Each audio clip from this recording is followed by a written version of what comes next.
Pensez-vous qu'à la naissance, certaines personnes obtiennent des capacités supérieures à celles des autres? Pensez-vous que certaines personnes naissent créatives et d'autres non? Que la créativité est un don réservé à une élite?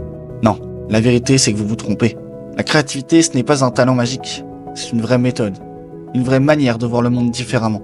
Une méthode que je vais tenter de vous enseigner. Je précise avant tout que je suis pas un champion de la créativité, ni un prof, ni un gourou d'internet. Je suis un mec qui aurait aimé voir cette vidéo il y a quelques mois, et qui veut la montrer à ceux qui en ont besoin.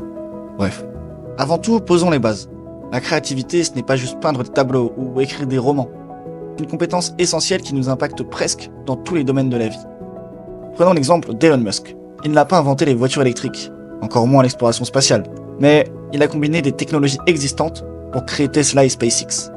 Résultat, il a révolutionné deux industries seulement grâce à son esprit créatif.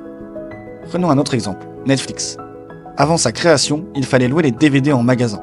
Ils ont pris un concept existant, la location, et ils l'ont combiné avec le développement d'Internet pour le streaming. Une nouvelle façon de consommer le contenu est donc apparue. Vous voyez le modèle? Être créatif, c'est prendre ce qui existe déjà et le réinventer. Le plus dur est donc d'avoir les idées et ensuite de les réinventer. Mais ne vous inquiétez pas, je vais vous montrer comment faire.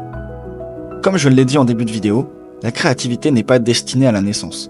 C'est comme un muscle qui se travaille, mais cette fois-ci, c'est grâce à l'accumulation de connaissances. Lisez, regardez des documentaires, écoutez des podcasts. Remplissez votre cerveau d'informations diverses et variées. Pourquoi? Parce que plus vous avez de matières premières, plus il vous sera facile de créer des connexions entre les idées.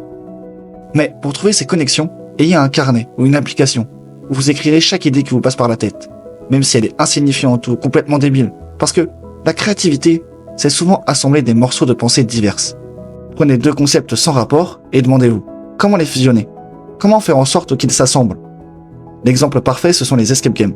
Quelqu'un a simplement pris le concept des jeux d'énigmes et l'a appliqué à une expérience réelle. Boum, un nouveau business est né.